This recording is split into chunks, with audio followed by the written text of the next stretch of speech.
Greetings and salutations. It is I, Mr. Nothing, the museum curator of the weird and the strange and the host who might be a ghost.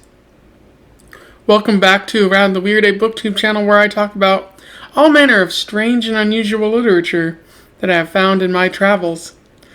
Today I wanted to talk about a book that I have read. It's a book that focuses on gods, demigods, various types of monster creatures, and all taking place in a modern setting. That book is, of course, The Lightning Thief by Riordan. I think that's how you say his name, Riordan. Yeah, so it's the first book in the Percy Jackson series. So here's the cover. It's a pretty interesting cover. Like, it's really kind of badass with Percy. I presume that's Percy holding a pretty cool sword and a minotaur's horn as he walks towards the what looks to be the New York Manhattan coast. Now, an interesting thing about this is that scene never happens in any of the books. He does walk into the ocean, but he walks into the Pacific Ocean. So talk about misleading, but I guess it's not that big of a deal. So yeah, I read the book. I wasn't a big fan of it, and I'll tell you why as I make my way through the summary and analysis. But yeah, overall I have to say not very impressed. So let's get to the review part of it. Percy Jackson, The Lightning Thief, focuses on Percy Jackson, which is I think it's short for Perseus. He is a sort of he lives with his mom and his abusive stepdad Gabe, but he's also been sent to live at a academy for wealthy students.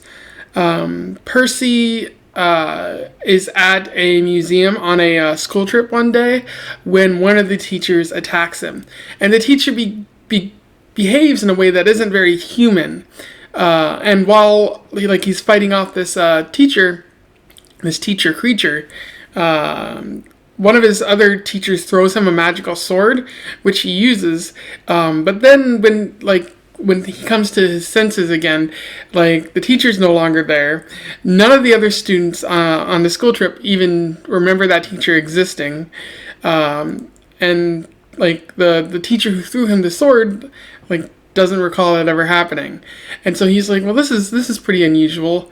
And eventually he becomes so disillusioned with the school that he goes home and he tells his mom, I've been kicked out of school.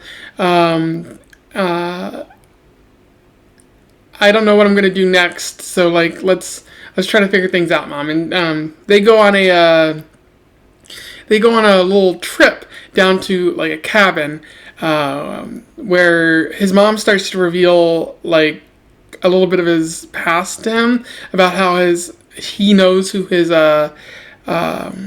mom was, or his dad was, but she's never revealed it to him for very important reasons. At this time, they're hunted down by a strange creature, which turns out to be a minotaur. Unfortunately, while it's attacking them, the minotaur manages to kind of vaporize his mother. She's not dead, but she's also not alive anymore. So that doesn't sit well with Percy. But Percy and his friend Grover, who turns out to be a satyr, end up fighting off the Minotaur and defeating it. And then Grover takes Percy to a camp, a Half-Blood camp, where it turns out that everyone there is a god or a child of a god. So that's news to Percy, and it's there that he learns that he too is the child of a god. Which god exactly? Well, he learns that it's Poseidon. Percy learns that his father is Poseidon, and also that the gods, they had children, but they typically don't really see their children as their own.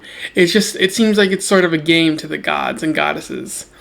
So Percy is attacked by a sort of hellhound, and it's largely speculated that Hades sent the hellhound. So currently, at this point in time, the gods are sort of beefing with one another because somebody stole Zeus's lightning bolt, and that's why it's called the lightning thief. So there's a lot of questions about who stole it, and Zeus is pointing fingers at Poseidon and also Hades. But Poseidon has said he didn't steal it, and Zeus has given Poseidon like a deadline by this end of the summer solstice. If the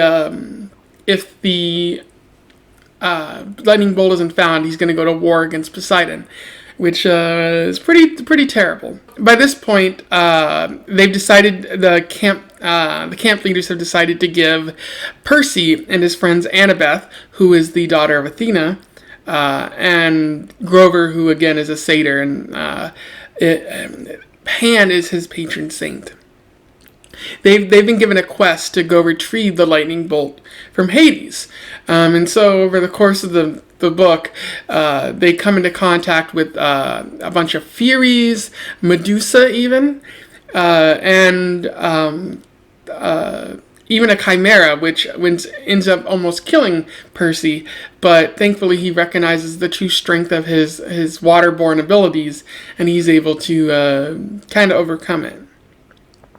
One of the more interesting things that happens as they're going along on their adventure is that Percy does manage to kill Medusa, and in doing so, he rips off her head and shoves it in a box and then sends it to the gods, which I feel is a more interesting, like, defiant moment. That in a book that's very, it's kind of lacking in those moments, I think. Which again, I'll tell you why in a few moments. But this adventure continues all the way to Los Angeles, where Percy learns even more. He walks into the Pacific Ocean and he learns even more about his abilities and what he's destined to do. He ends up traveling into the underworld, which I think the underworld is very well written in this story. There's just the way it's described with like the Elysian fields where there's heroes and there aren't that many people there, and then there's I forget what it's called, but there's another type of fields where it's sort of like a middling area, and some people are being punished there, and other people are just standing around in a field of wheat for doing nothing. Percy senses that his mother is there, but he can't really do anything to save her at that moment. He also is almost sucked into the Tartarus pit by a mysterious creature. He's been hearing voices from the Tartarus pit, but it's unknown exactly who's calling out from there at that given point. Percy and the gang, they run into Hades, and Hades has the audacity to call them out, and he says they have the audacity to show up, given that they stole his helm, which is also missing. And so Hades believes that he believes that Percy stole his helm and is just playing a trick on him to mess with him, and so he can like play the gods against each other. Hades wants to keep the lightning bolt because, as it turns out, it's in the backpack that Percy got from Ares when they met along the trip that they had. But before Hades can capture them, Percy and the gang escape back up to the surface of LA, where they run again into Ares. Ares reveals that he's been working with a master to basically create a war against the gods, because he's the god of war, and he wants nothing more than to create a war, and a big old juicy war between the gods. This doesn't work out for Ares though, because Percy and Ares end up fighting, and the result is Percy manages to defeat Ares, but Ares shows his immortal form and ends up fleeing, so Percy can't take him down. But of course, so Ares gets away, and they don't know who the master is that's behind everything, which is unfortunate. Percy ends up traveling back to New York and goes into Mount Olympus, which is in the Empire State Building. And Percy, Zeus is kind of ungrateful about having his lightning bolt thing back. But he ultimately decides to spare Percy and call off his weird attack on him. And then Poseidon also confronts Percy, and they have a heart-to-heart kind of moment where he's like, yeah, hey, I'm your father. But he also kind of calls Percy an accident. Like, he's like, oh, I can't be a father to you because that's not in who I am, you know? I love having sex with those women, but I don't want to be your father. Unfortunate. And then Percy tells him about the hidden master and the voices he heard. And the Zeus and Poseidon realize that it's probably Kronos who's doing that, their father, who tried to imprison them all those years ago, but they managed to defeat him and trap him in the Tartarus pit. So that's the voice that they've been hearing. And then Percy goes back to Camp Half-Blood, everyone celebrates, yay! And then on the last day, Percy is hanging out with Luke, another one of the kids at the camp, and Luke reveals that he's been working with Kronos all along, because he's been unhappy ever since his quest that he went on, because he ended up getting scarred because Hermes requested that he go into some garden and steal a thing, and it only resulted in him getting hurt. So he's become disillusioned with the gods, and he tells Percy all this for some unknown reason, and Luke manages to get away. Percy survives, but the end of the story is basically Percy acknowledging that he has a lot more work to do in order to serve as a good representative for his father, but also to make sure that Kronos and the evil forces out there don't gain an upper hand. And so that was The Lightning Thief, the first book in the Percy Jackson New Gods trilogy, or whatever it's called, by Riordan. Overall, I thought it was okay. I didn't like it for a number of reasons. But let's talk about what I did like first. I really liked how Riordan wrote the gods and goddesses as absentee parents. It starts right away when Percy's talking about how his father was never there for him, and his mom even created a lie where she said that his father died years ago. It continues when you have the idea of Gabe, who is Percy's mom's new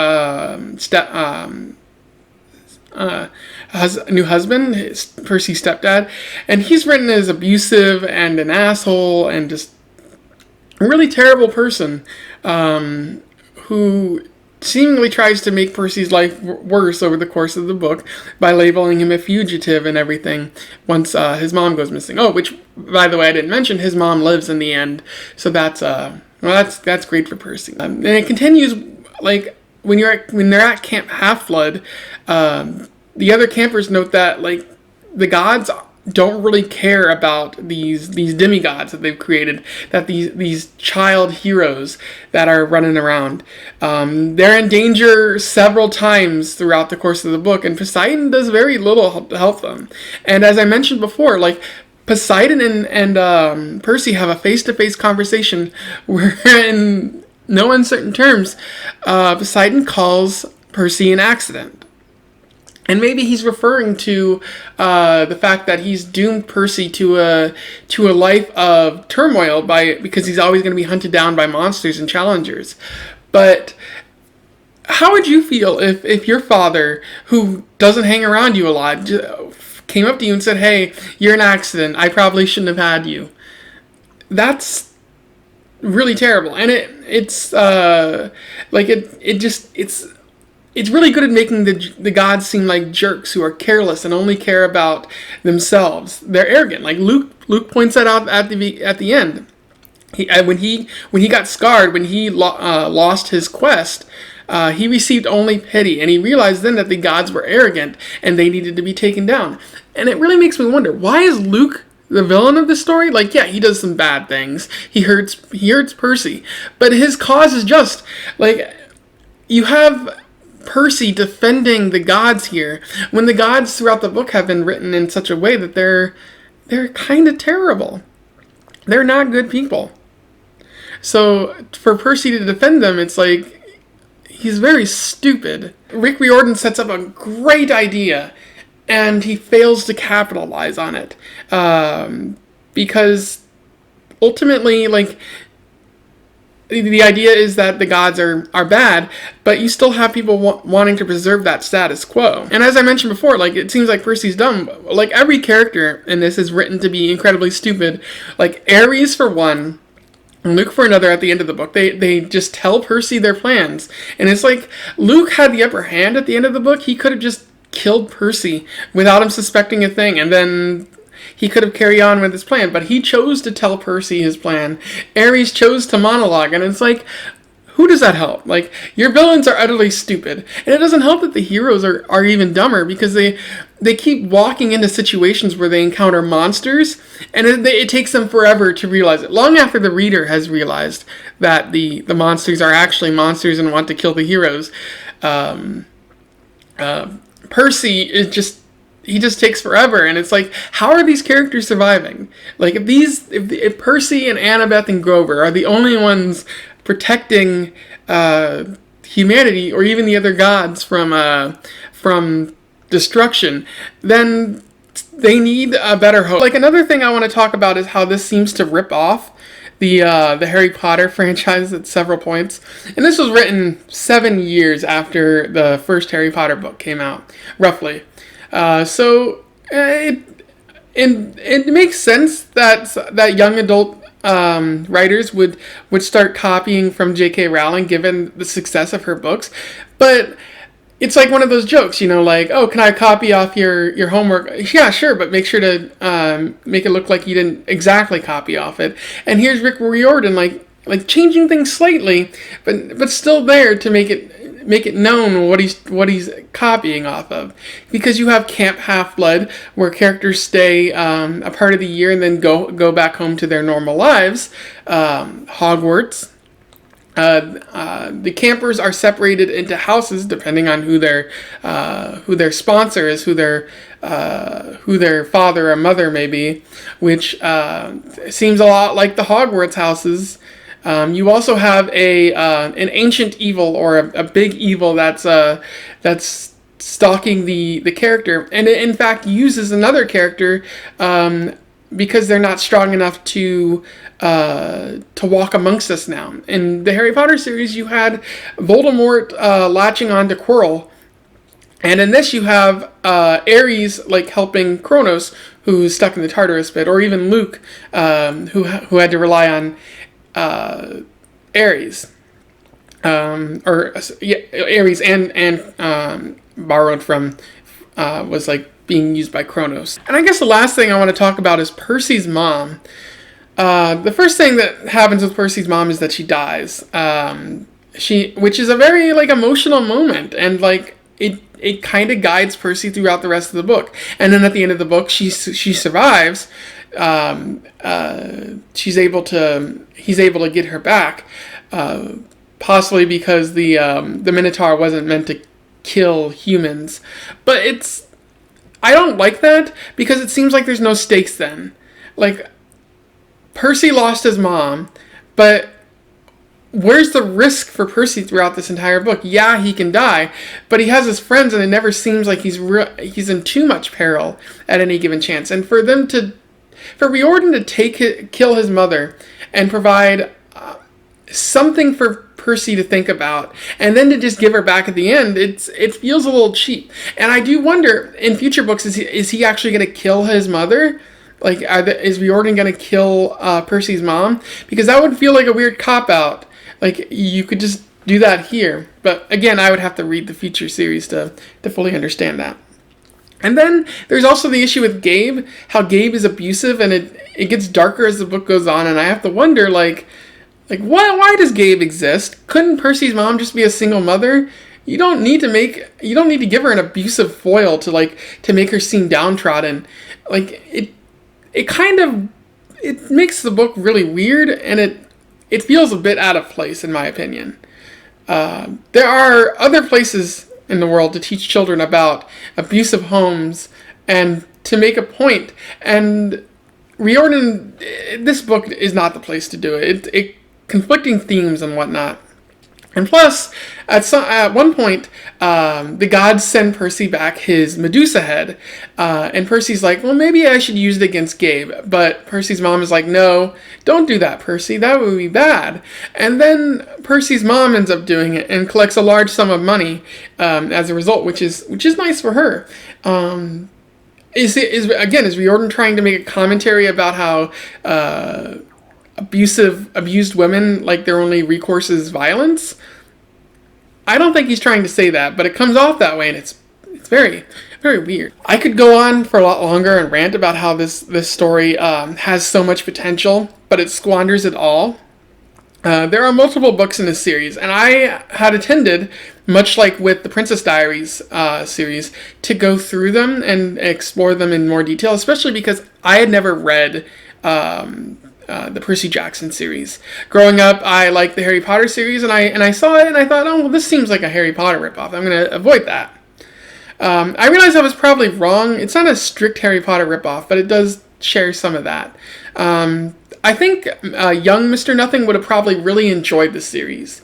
But older Mr. Nothing has kind of aged out of it and also sees a lot of problem with the writing. So I don't think I'll be continuing, which sucks because I'm pretty sure it probably gets better as it goes on. But this first book kind of took it all out of me.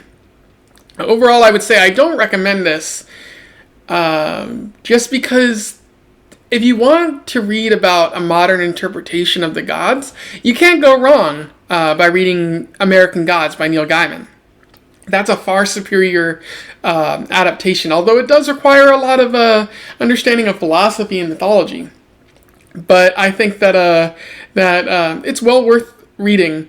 Maybe if you're a teenager, you can read the Percy Jackson series first and then move on to American Gods. But again, yeah, this book just makes me want to read American Gods again, which I might do.